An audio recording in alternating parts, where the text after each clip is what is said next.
The day Marcus Hathaway told me my painting was worthless, I was standing in his penthouse on East 73rd Street in Manhattan, holding a canvas I'd poured 6 months of my life into. It was 4:47 p.m. on a Tuesday in November, the kind of cold that makes your fingers ache. I remember because I'd been checking my phone obsessively all day, waiting for the payment he'd promised me 3 weeks earlier, $8,500. That was the amount we'd agreed on. It was supposed to cover my daughter's surgery deposit, the one the hospital needed by Friday, or they'd cancel her spot on the transplant list. Marcus stood by his floor-to-ceiling windows, looking out over Central Park like he owned it. Maybe he did. He was wearing a charcoal Tom Ford suit that probably cost more than my annual rent. His Patek Philippe watch caught the dying sunlight as he waved dismissively at my painting without even turning around. "This," he said, "this is what you've been working on?" I swallowed hard. My hands were trembling. "Yes, Mr. Hathaway, it's the commissioned piece, the abstract cityscape you requested for your office in—" "It's garbage, Celeste." The words hit me like a slap. I stood there holding the canvas, 4 feet by 6 feet of layered oils, textures I'd built up over hundreds of hours, colors that shifted depending on the light. I'd used a technique my grandmother taught me before she died, mixing pigments by hand, creating depth that you could only see if you looked close enough. I don't understand," I managed. "You approved the sketches. You said you wanted something that captured the soul of the city at dusk. I used the palette I said I wanted art, not some child's finger painting." He finally turned to face me. His eyes were cold, the blue of winter ice. "Look at it. It's muddy, amateurish. Frankly, I'm embarrassed I even considered hanging this in my building." My throat tightened. I could feel the heat rising in my face, but I forced myself to stay calm. "Mr. Hathaway, we had a contract. You commissioned this piece for $8,500. I've already purchased materials, spent 6 months—" "Contract?" he laughed. Actually laughed. "Celeste, do you know how many artists would kill to have their work in one of my properties? I was doing you a favor by even considering you. But this," he gestured at the painting like it was a pile of trash on the sidewalk, "this is unsellable, worthless." I felt something crack inside my chest. "I need that payment. My daughter—" "Not my problem." He pulled out his phone, already moving on to his next appointment. "Leave the painting if you want. I'll have someone dispose of it properly. Or take it with you. Either way, you're not getting a dime from me." "But we signed. Sue me." He said it so casually, like he was commenting on the weather. "You'll spend more on legal fees than you'd ever recover. Now, I have a dinner reservation at Per Se at 7. My assistant will show you out." I stood there for one more second, clutching that canvas, feeling the weight of it in my arms, feeling the weight of everything. He looked at me like I was trash, like I was nothing, like the 6 months I'd spent creating something beautiful meant absolutely nothing because he said so. He had no idea who I really was. Let me back up. My name is Celeste Moreau. I'm 34 years old. I grew up in the South Bronx in a 3-bedroom apartment I shared with my grandmother, my mother, and eventually my daughter, Zara, after her father left when I was 19. My grandmother, Esme, was a painter. Not famous, not wealthy, but she could make colors sing. She taught me everything: how to see light, how to build layers, how to let the canvas breathe. She died when I was 23, right before I got accepted to Pratt Institute on a partial scholarship. I never finished. Zara got sick. Congenital heart defect, the kind that needs surgery after surgery, medication that costs $600 a month, even with insurance, and eventually a transplant. I dropped out in my 2nd year and started taking whatever art jobs I could find: murals, commission portraits, children's book illustrations that paid $200 if I was lucky. By the time Zara was 11, I'd built a small reputation. Nothing major, but people in certain circles knew my work. I had a style: bold, textured, emotional. I painted the city the way I saw it: alive, desperate, beautiful, cruel. Marcus Hathaway found me through an art consultant he hired to find emerging talent for his new luxury development in Tribeca. The consultant, a woman named Diane with a severe bob and Prada heels, came to my studio, a converted storage unit in Queens I rented for $800 a month, and spent 15 minutes looking at my work. "He'll want something modern," she said, snapping photos with her iPhone. "Something that says investment opportunity without being too obvious. Can you do that?" I said yes, because Zara's transplant was coming up and we needed $12,000 up front, and this commission would get us more than halfway there. Marcus approved my sketches over email, never met me in person until the day I delivered the painting, never asked about my process, my inspiration, my training, just sent a terse message: "Fine, have it ready by November 15th. I worked on that painting like my life depended on it, because it did. I used techniques I'd been developing for years, layering translucent oils over thick impasto, creating shadows that seemed to move when you walked past. I mixed pigments from natural sources the way Esme taught me. I embedded fragments of glass and metal into the paint so it caught light like the city itself. It was the best thing I'd ever made, and Marcus Hathaway called it garbage." I carried that painting down East 73rd Street at 5:03 p.m., my arms aching, my eyes burning, but refusing to cry where anyone could see. The November wind cut through my jacket, a thrift store find I'd had for 8 years, the lining torn at the shoulder. I couldn't afford a cab.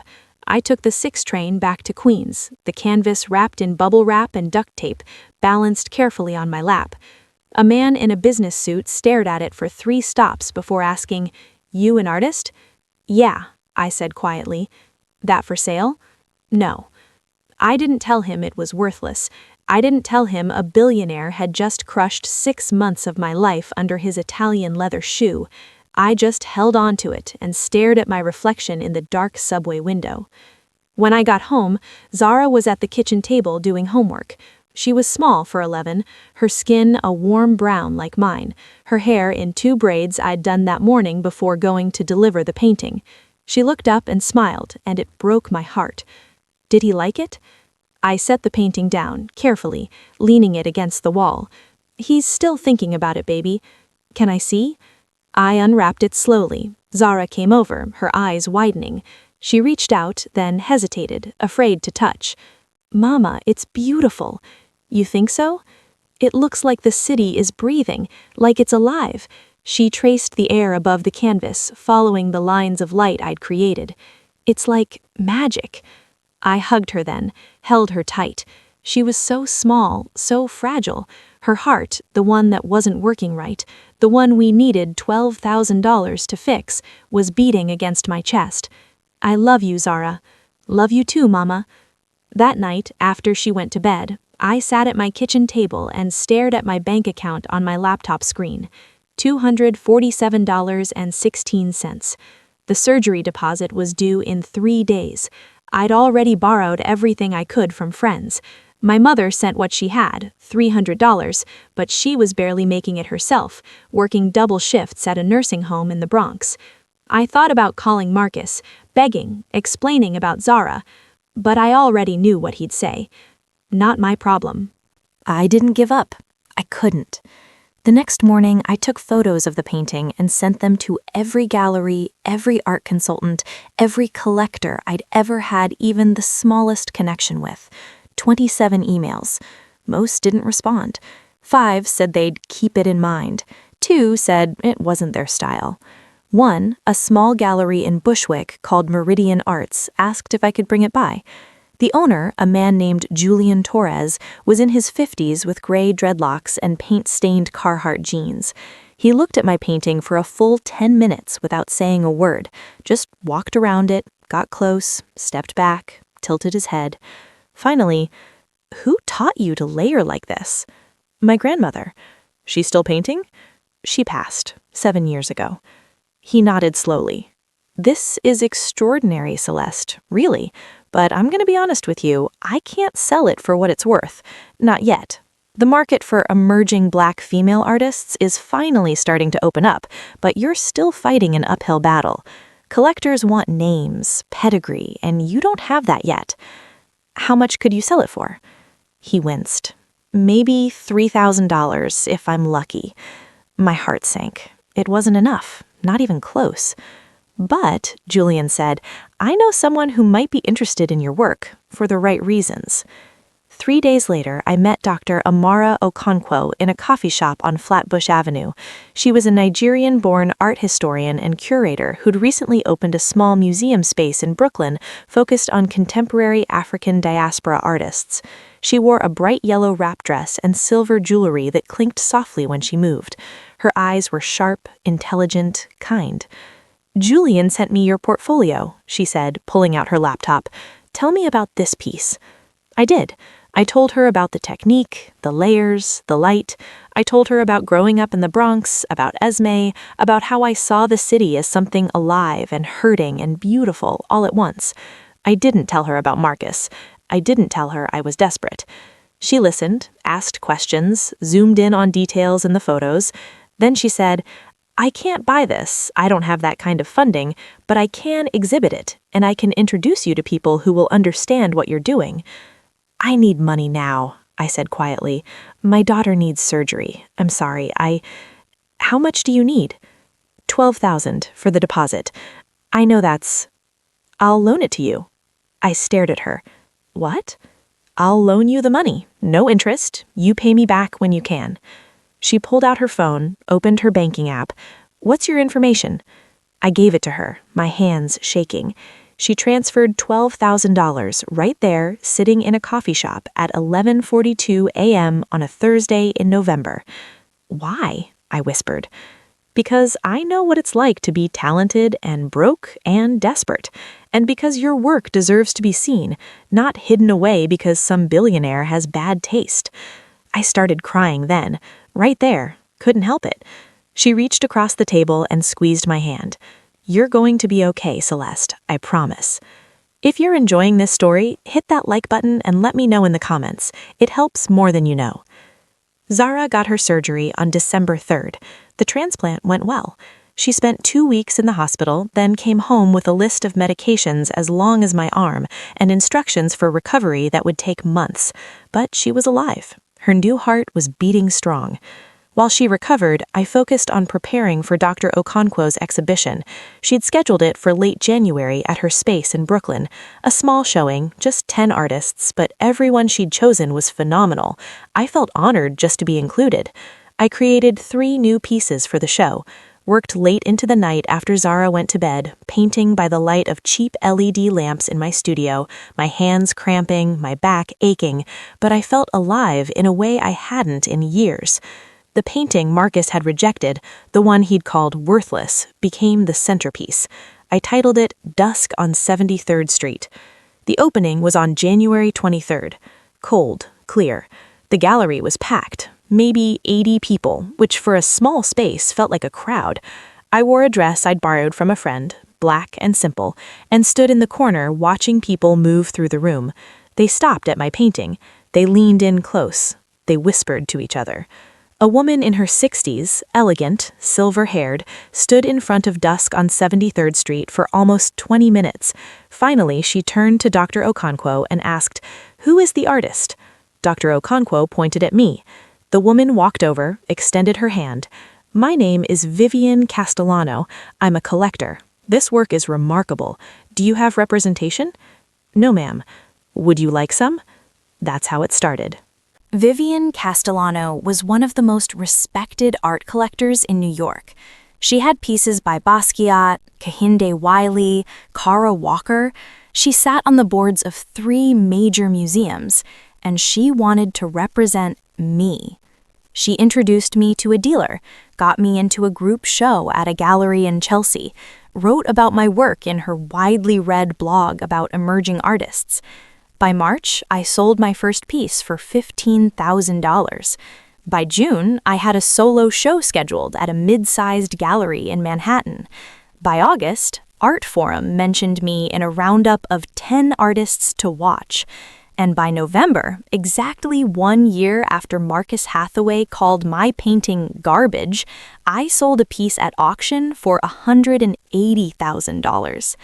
The art world is strange. Once you break through, once the right people decide you matter, everything changes. Suddenly, galleries that ignored you are calling. Collectors who wouldn't look at your work are bidding. Critics who dismissed you are writing essays about your raw emotional power and technical mastery. It felt surreal. But I didn't forget where I came from. I didn't forget the storage unit in Queens, the rejection emails, the nights I cried because I couldn't afford Zara's medication. I didn't forget Marcus Hathaway. The call came on a Wednesday in December.